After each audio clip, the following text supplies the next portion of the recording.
Welcome back to The Explainer. Okay, so today we're diving into something you have undoubtedly seen, probably been a little confused by, and honestly maybe even laughed at.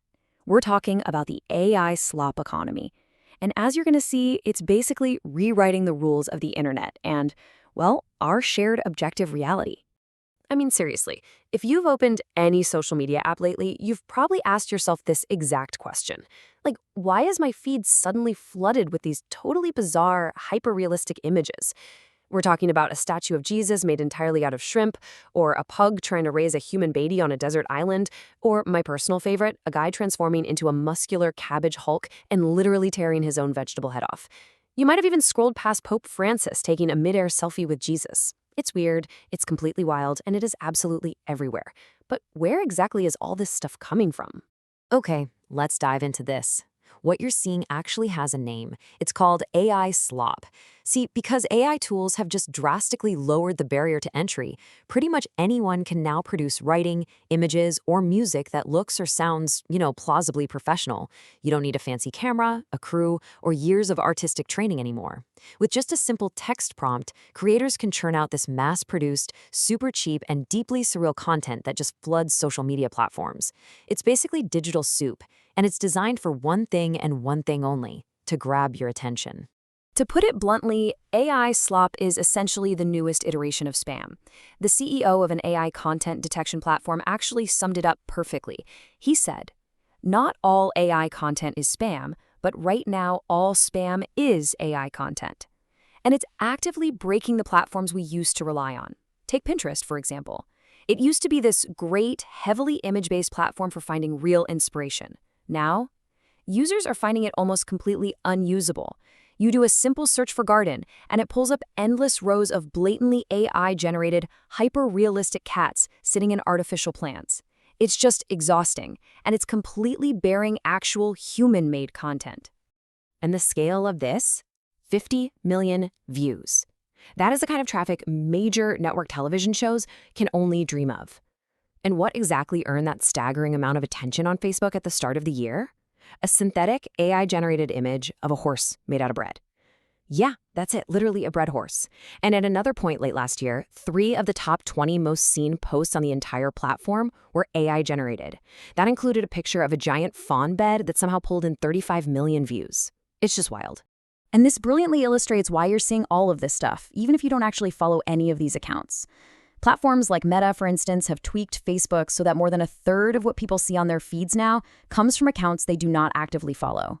That is exactly how this slop just sneaks right into your feed without your permission.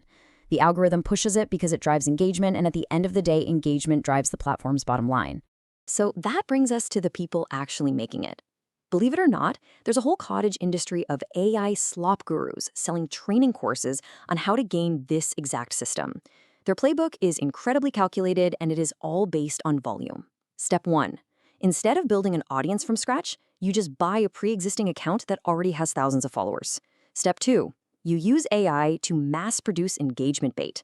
We are talking hundreds of videos a month. Stuff like fake sitcom-style texting stories playing over stolen video game footage. You just throw it all at the wall. And then step 3, you sit back and wait for one of them to go viral so you can profit. But you're probably wondering, how exactly does a fake texting story or a bread horse translate into actual cash? Well, it comes down to a few different revenue streams. First off, platforms like Meta, YouTube, and TikTok have direct payout programs. Now, a single image might only earn a few pennies, or maybe hundreds of dollars if it goes mega viral. Because the payouts can be so tiny, this is an absolute volume game. And since a few US dollars go a whole lot further in other parts of the world, a lot of these massive slot pages operate globally to maximize those tiny payouts.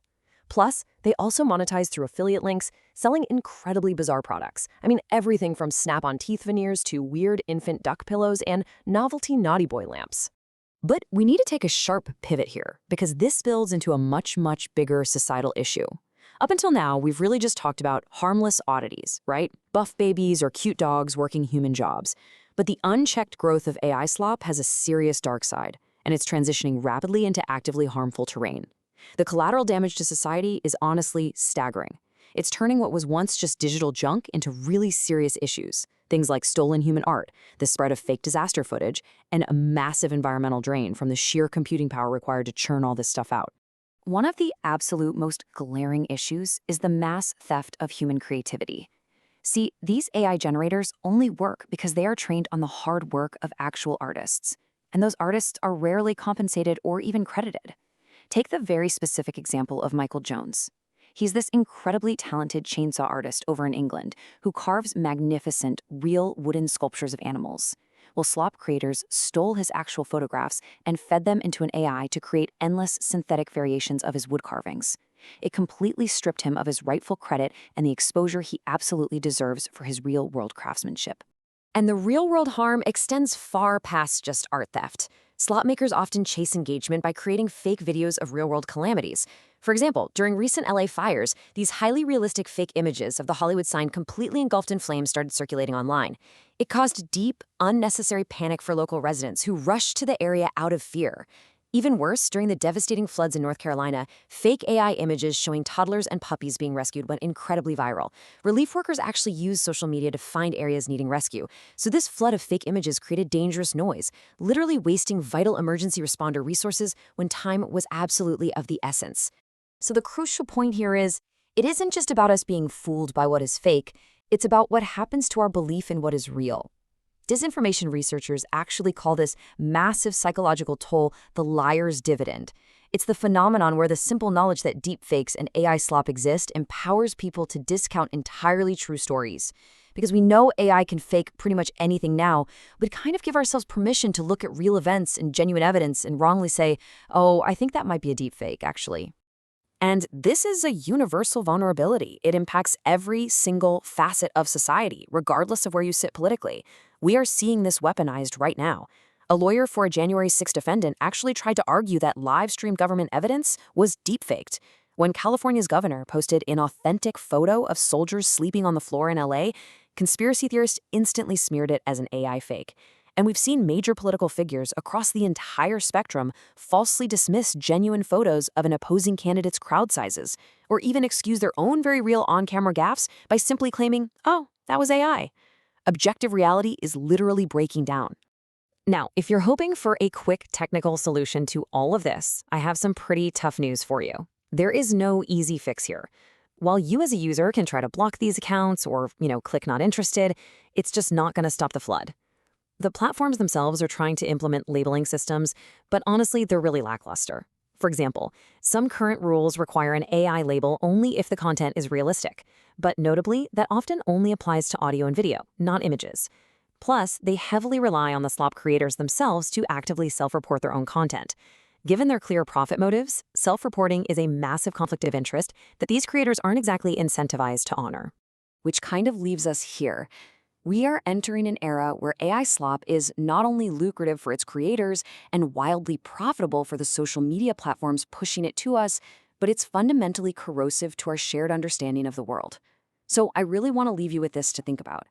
When absolutely anything can be convincingly faked, and when genuine, undeniable reality can be easily dismissed by anyone as a digital illusion, how will you navigate the internet tomorrow? Thank you so much for joining me on this deep dive, and I'll catch you on the next explainer.